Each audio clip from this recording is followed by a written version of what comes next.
Sometimes you might be walking along or biking into work or sitting in a peaceful place and just watching the sunrise, sunset, and you just see this light coming up on the horizon. You just get this feeling of, you're sitting on this big ball of rock, molten rock mainly, with this really thin crust that you're able to sit on the outside, and it's just sort of rolling towards the sun.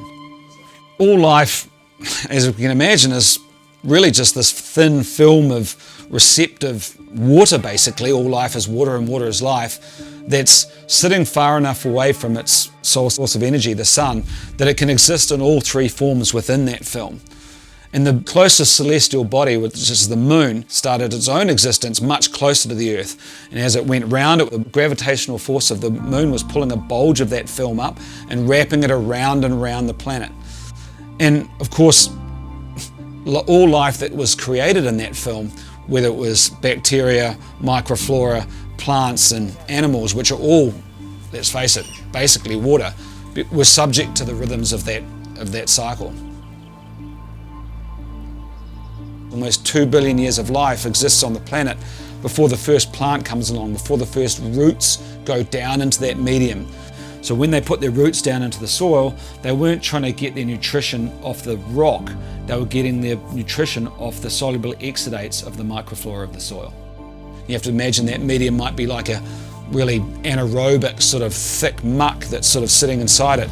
What the plants are doing is taking all of that stuff and releasing it into the air.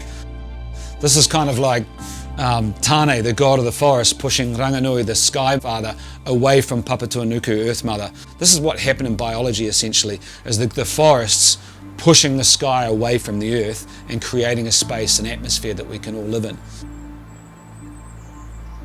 From our point of view, through our sensory instruments, we're looking out and seeing the world as if an elephant is big and an ant is small. Yet the largest biomass on the planet is just the microflora of our soil, is something we can't even see, smell or feel. And it's been here since the beginning, and it's going to be here for a lot longer after us as well. What biodynamics helps us with is to be able to connect with all of the microflora that is connecting plants to rock, and looking at your farm or a piece of land as having its own individuality, its own sense of self, its own identity, perhaps even its own mode, its own spirit if you like, and maintain a culture that in turn maintains a relationship with that individual.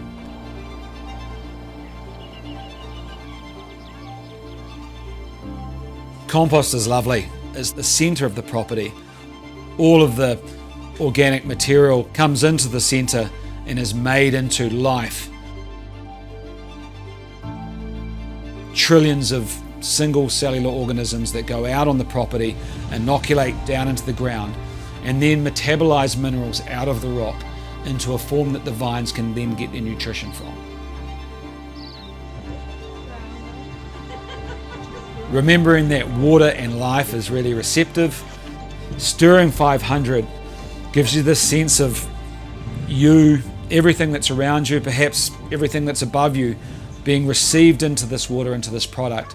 Then after that, spreading it out by hand around the property gives all of that back to the land.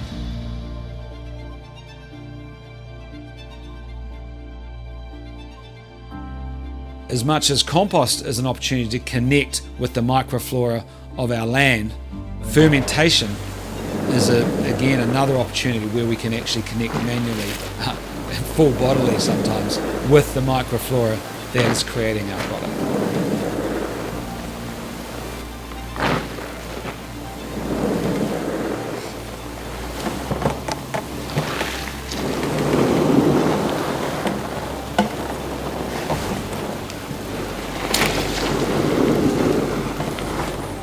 Biodynamics is fun. It can be kind of spooky or even mystical.